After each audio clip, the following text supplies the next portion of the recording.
Assalamualaikum warahmatullahi wabarakatuh. Apa kabarnya hari ini Anda yang saleh dan soleha? Semoga semua senantiasa diberikan kesehatan ya. Oke, hari ini kita akan melanjutkan materi PAI ya. Kita masuk ke bab 11 tentang kisah teladan Nabi Yusuf. Nah, pasti teman-teman di sini pada sudah tahu nih kisah Nabi Yusuf seperti apa. Sebelumnya pasti sudah pernah mendengar ya kisah tentang Nabi Yusuf. Nah, Miss Tiara akan membahas atau akan menceritakan kisah Nabi Yusuf ini. Teman-teman diharap untuk mendengarkan ya. Kayak yang pertama yaitu kisah Nabi Yusuf. Anda tahu nggak? Nabi Yusuf itu putranya Nabi siapa? Ya, putra Nabi Yakub, bersaudara. Tuh, pada masa kecilnya Nabi Yusuf itu sangat disayangi oleh ayahnya. Kenapa kok sayang sama ayah? Ayahnya karena Nabi Yusuf mempunyai budi pekerti yang baik. Tuh, di antara anak Nabi Yakub antara lain yaitu di antaranya ada Nabi Yusuf dan Bunyamin. Itu yang lebih dekat dengan ayahnya. Nah, itulah yang menyebabkan saudara-saudara pada iri kepada Nabi Yusuf. Nah, pada malam hari Nabi Yusuf itu bermimpi. Apa mimpinya? Ada yang tahu nggak? Nah, mimpinya gini. Kata Nabi Yusuf gini, "Wahai ayahku, sesungguhnya aku telah melihat 11 bintang dan matahari serta bulan bersujud kepadaku." Itu mimpinya Nabi Yusuf. Kemudian ayahnya menjawab gini, "Wahai anakku, janganlah kamu ceritakan mimpimu kepada saudara-saudaramu," katanya gitu, "karena nanti mereka akan berbuat tipu daya kepadamu. Sesungguhnya setan itu musuh yang nyata bagi manusia." Tuh, jadi ayahnya melarang Nabi Yusuf untuk tidak menceritakan mimpinya kepada saudaranya. Nah, matahari itu yang tadi mimpi Nabi Yusuf, matahari itu diumpamakan sebagai ayahnya, rembulan diumpamakan sebagai ibunya, dan 11 bintang itu diumpamakan sebagai saudara-saudara Nabi Yusuf.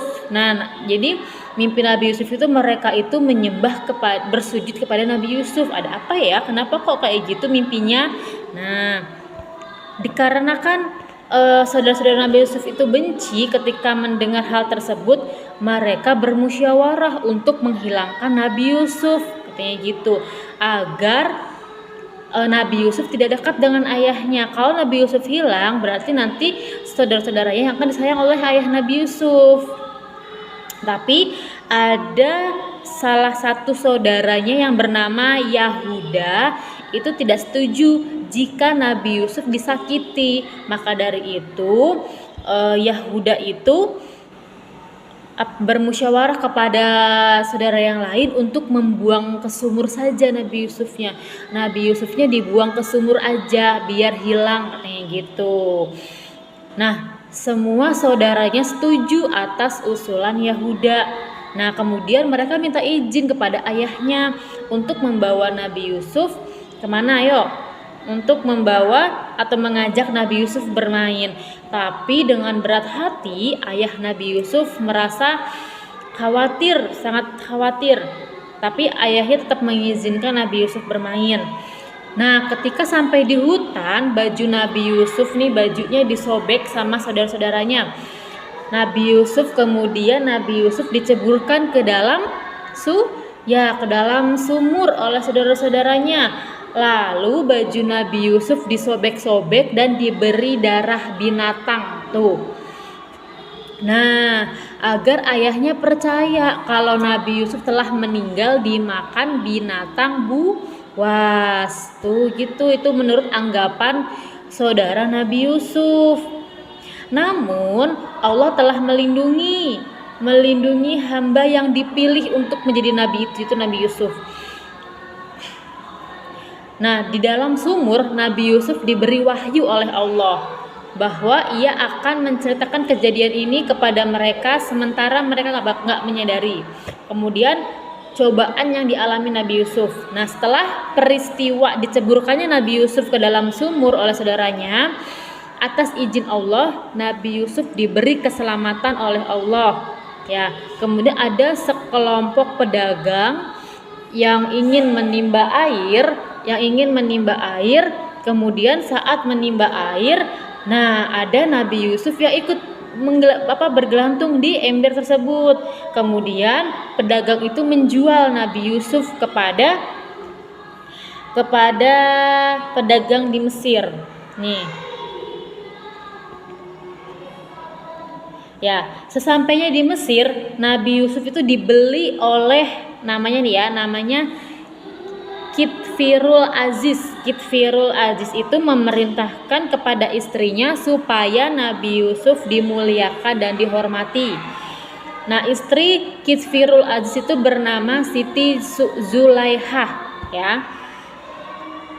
Nah, Nabi Yusuf itu merupakan sosok pemuda yang ganteng, yang rupawan dan akhlaknya terpuji gitu. Nah, ketika Kitfirul pergi keluar rumah, Siti Zulaihah sebenarnya tidak suka kepada Nabi Yusuf. Nah, tiba-tiba dia mengajak Nabi Yusuf untuk berbuat yang tidak terpuji. Tiba-tiba datanglah Kitfirul Aziz tadi, suami Siti Zulaihah. Nah, kemudian Siti Zulaihah memfitnah Nabi Yusuf, ya, karena telah mempengaruhi untuk berbuat yang tidak terpuji. Nah, tapi Nabi Yusuf bilang gini ke Kitfirul Aziz, tidak tuan, sebenarnya Siti Zulaihah yang telah melakukan hal tidak terpuji. Tapi Siti Zulaihah tidak mau menceritakan hal tersebut. Nah, ada pada saat mereka bertengkar, ada seorang bayi dalam gendongan itu menyaksikan perbuatan Siti Zulaihah. Atas kekuasaan Allah, bayi itu bisa berbicara, katanya gini, hai Kitfirul Aziz, lihatlah Nabi Yusuf, katanya gitu. Lihatlah Nabi Yusuf. Jika baju bagian depan Nabi Yusuf sobek, berarti Nabi Yusuf itu yang bersalah. Tapi kalau yang belakangnya yang sobek, dia tidak bersalah. Pas dilihat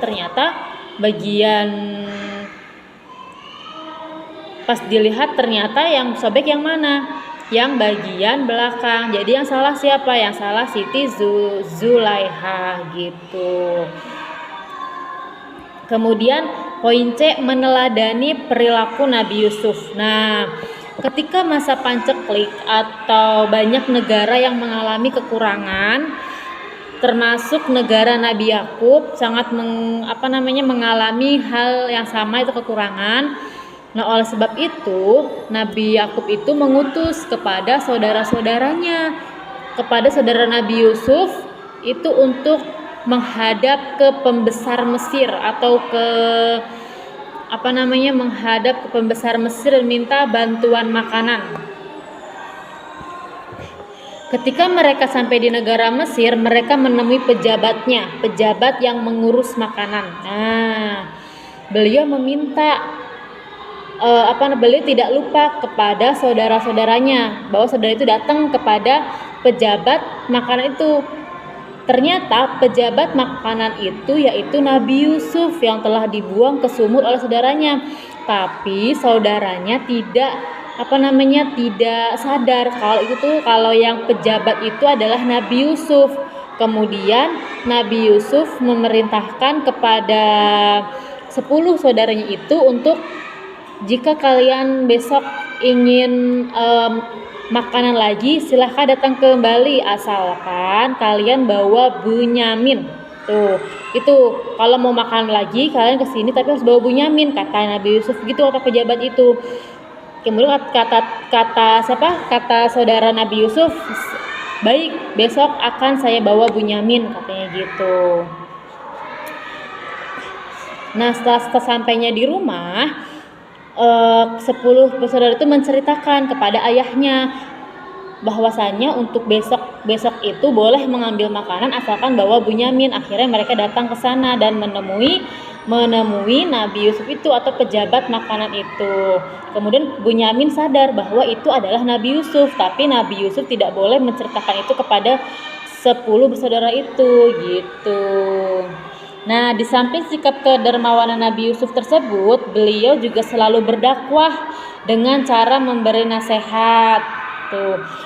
Bahkan pada saat Nabi Yusuf dulu dipenjarakan oleh Firul Aziz, beliau tetap menyerukan dakwah agar sahabat yang dipenjara itu menyembah Allah. Nah, itu adalah cerita mengenai kisah Nabi Yusuf. Ya, untuk tugasnya kalian kerjakan bagian amaliyah halaman 104 nomor 3 ya, yang bagian 3. Oke, nanti Miss Tiara fotoin ya.